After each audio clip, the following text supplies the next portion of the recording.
America और Venezuela के बीच बढ़ता टकराव अब सिर्फ दो देशों की लड़ाई नहीं रह गई। बीते कुछ घंटों में जिस तरह से घटनाएं सामने आई, उसने पूरी दुनिया को हिलाकर रख दिया। शुक्रवार और शनिवार की दरमियानी रात वेनेजुएला की राजधानी काराकस में एक के बाद एक जोरदार धमाके हुए। स्थानीय लोगों के मुताबिक धमाके की तीव्रता इतनी ज्यादा था कि कई इलाकों में घरों की खिड़कियां हिल गई और राजधानी के बड़े हिस्से में बिजली गुल हो गई। सोशल मीडिया और सामने आए वीडियो में साफ देखा जा सकता है कि काराकस के अलग अलग हिस्सों में जलती इमारतें और आसमान में उड़ते हुए फाइटर जेट्स नजर आए।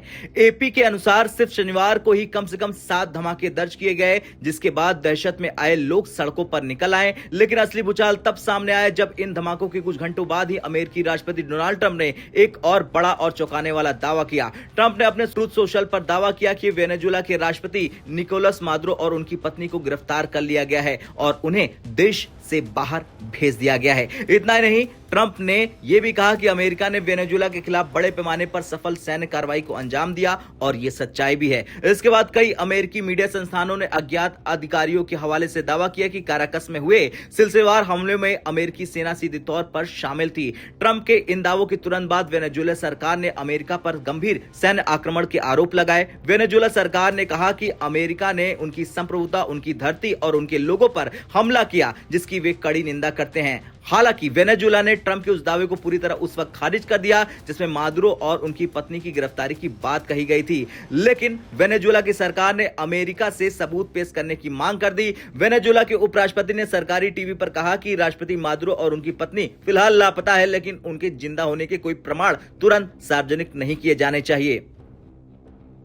इसके बाद हालात और ज्यादा गंभीर हो गए। वेनेजुएला के रक्षा मंत्री ने देश भर में सैन्य बलों की तैनाती का ऐलान कर दिया। पूरे देश में इमरजेंसी लागू कर दिया। रक्षा मंत्री ने साफ कहा कि हम अमेरिका के सामने न तो सरेंडर करेंगे और न ही दबाव में बातचीत करेंगे। अमेरिका ने हमला किया, लेकिन वो वेनेजुएला को काबू नहीं कर पाएंगे। अब यह मामला अंतर्राष्ट्रीय स्तर पर जा चुका है। रूस के विदेश मंत्रालय ने बयान जारी कर कहा कि अमेरिका ने वेनेजुएला के खिलाफ सशस्त्र हमला किया है, जो कि गंभीर चिंता का विषय है। रूस ने कहा कि अमेरिका जिन बहानों के जरिए इन कार्रवाई को सही ठहराने की कोशिश कर रहा, वो पूरी तरह बेबुनियाद है। रूस ने वेनेजुएला के लोगों के साथ एकजुटता जताई और चेतावनी दी कि अगर मादुरो और उनकी पत्नी को जबरदस्ती देश से बाहर ले जाया गया है तो यह अंतर्राष्ट्रीय कानून और संप्रभुता का घोर उल्लंघन है। इसी बीच ईरान के विदेश मंत्रालय ने कहा कि वेनेजुएला पर अमेरिकी सैन्य हमला संयुक्त राष्ट्र चार्टर के मूलभूत सिद्धांतों का खुला उल्लंघन है। ईरान ने कहा कि इस हमले का असर सिर्फ अमेरिका पर सीमित नहीं रहेगा, बल्कि पूरे अंतर्राष्ट्रीय सिस्टम को कमजोर कर देगा।